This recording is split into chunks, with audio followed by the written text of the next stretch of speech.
Like, he finds out that Spidey killed his friend. Wouldn't you be pissed? Yeah. And the Harry Osborn angle, rather than do the whole, oh, I'm Shadow the Hedgehog, who am I? You know, throw that shit out there. That was dumb.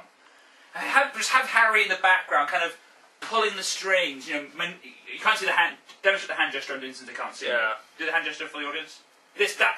I don't know what it's called, but that. You know, manipulating characters like Sandman, manipulating Parker. I mean, do the whole Mary Jane angle, great, but have the black suit and just the black suit. At the end of the movie, like the stinger at the end of the credits, you see Venom appear like, oh, we are Venom, and then Spider-Man 4. That was the thing that... That's what I would have done anyway. That's the thing that annoyed me, particularly with Harry Osborn's part in it. You know, of all the names they gave him as the alter ego, they wouldn't call him like Green Goblin Jr. or Hobgoblin, he's just New Goblin. I thought... I would have called that low-budget Master Chief. That's what I would have called that. I mean, don't get me wrong, I like the idea of his glider. It's a little bit more streamlined, it's a little bit more agile. Although the problem is, every time he was on that thing, in my head I kept hearing...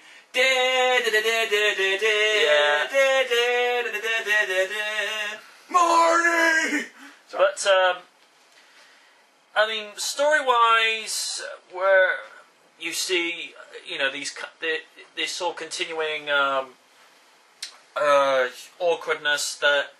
Because Peter's letting his famous Spider-Man go to his head a little bit, and Mary Jane... Makes Tony Stark look modest, really. Yeah, and Mary Jane's not really feeling the sympathy after getting rejected from the Broadway musical was on. Because to be fair to Kirsten Dunst, she can sing. Although I look at it like, I mean, I was one of the people who had no sympathy for Mary Jane, and I'll explain why. You remember what she did to Peter in movie 2? Like, oh, I'm gonna marry John Jameson. Do you love him? No, but I'm gonna marry him anyway. Yay! And then sort of like, turnabout's fair play, motherfucker. Now it's Peter who's doing incredibly well, and you're up Schitt's Creek without a paddle. Ooh, what an ass-blader. Sorry. And what for me was kind of a cop-out is when you see this little scuffle that Parker and Osborn get up to when Peter shows up, you know, with the whole, That was pathetic. I've never laughed so hard in my entire life. It reminded me of, I can't believe I'm going to quote this show, but you remember that scene from Big Bang Theory where they're having that argument at that presentation? Oh, yeah. It's pretty much that, but with superpowers. Yeah. But for the record, I don't like that show. He watches it, and I just sort of look, oh, what's that? Oh, okay.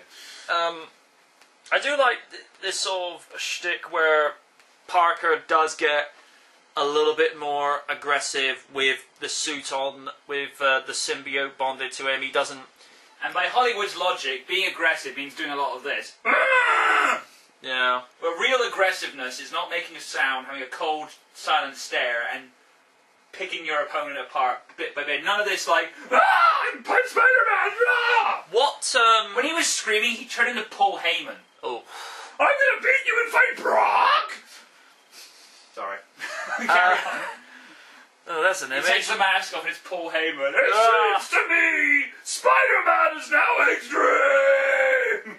But, what I find that they did do well was Venom's weaknesses and pros of when he's fighting Spidey. They got that bit right at least. I mean, everybody knows in the comics the symbiote is weak against two things, either sonic vibrations and fire. Yeah.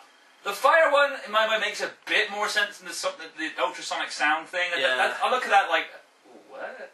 Maybe it's a scientific thing, I don't know. And the fact that Parker is not able to sense where Venom is coming from, I did like that. And you do get the sense that with Sandman, he was a very sympathetic villain. You know, they really played that well. That, you know, he's only trying to do what he can to help his daughter who's sick, and even right at the end of the movie, you know, because we do see in the flashback cutscenes that he never intended to kill Uncle Ben. It was just one of those things. He had the gun in his hand, and the jerk off of a friend who was behind him made it set off. So I think you know what I think that was.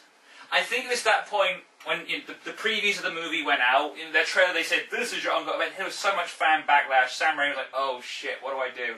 Oh, I know! Da da da! I'm everyone's hero again."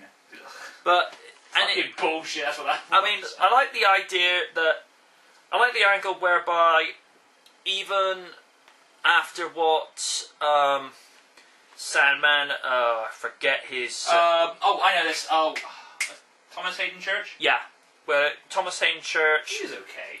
Playing the character, Parker chose to forgive him, which I thought that's actually kind of a nice touch. But the way they had the movie end after Osborn's funeral, where Parker and Mary Jane just dance with each other I thought that was kind of anticlimactic. It should have ended like the other two movies did, with him just swinging around and being patriotic next to the American flag, you know?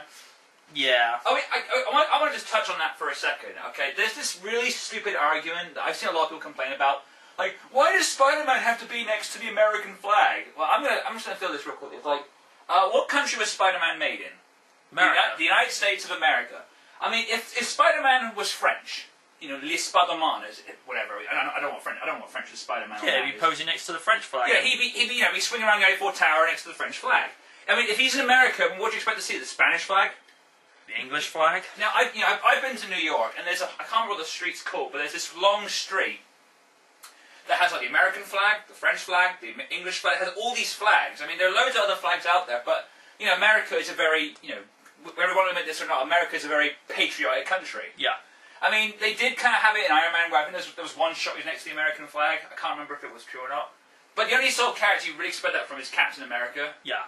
But, you know, Spidey, there's that one shot from Spider-Man 3 where, you know, he comes flying in and he lands on that rooftop and the American flags, you know, what's it called? Yep. Old Glory? Old Glory. Flowing in the background. But my argument originally was, well, why not just do this really clever trick, depending on what country it's released in? If you buy it on the British DVD, it's the British flag. If you buy it on a French DVD, it's the French. But I realised, well, that sounds a bit stupid, actually. Yeah. But, I mean, bottom line is, you know, it's an American character. They can do whatever the fuck they want with it. If you don't like it, don't watch the film. Now to sum up the movie series in general, given by the way I do my rating system, and I'm actually going to rename a rating for this. I mean, oh, good thing I'm here for this then. Spider-Man 1, Too Good for Words, is now simply this. You must watch this. Cool. Second movie, as I said, is a little bit underrated, but in my estimation, worth the money. And the third movie, here we go. Low, good flick bargain. Cool. So, I mean, I'm torn between flick bargain and loner, but there's enough good stuff in the third movie to keep you amused. But if I was to weigh the whole series up, because as we all know, Spider-Man 4 is not going to happen now. Yeah, thanks, Sony. The whole movie series in general, worth the money. Yeah, this is glad to have finally been able to get round to review this, and at some stage, I shall finally get round to reviewing the Teenage Mutant Ninja Turtle series along with the 2007 TMNT movie. You include Turtles Forever and Now, does that really count? I can include it if you want. It is a Turtles movie, and it's on DVD, which you still need to buy, by the way. Yeah, alright. A little bit of camaraderie there. Indeed, you okay. Anyway. Until next time, guys. Thanks for watching. Okay, love you, bye-bye!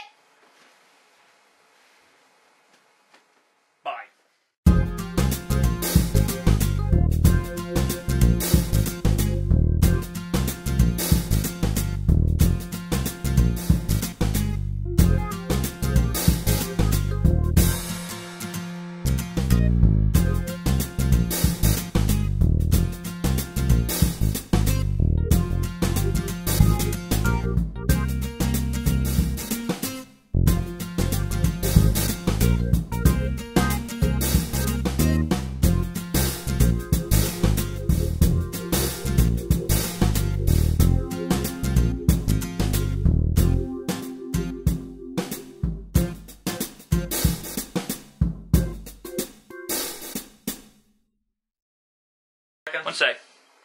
I'm Spider-Man. Go away.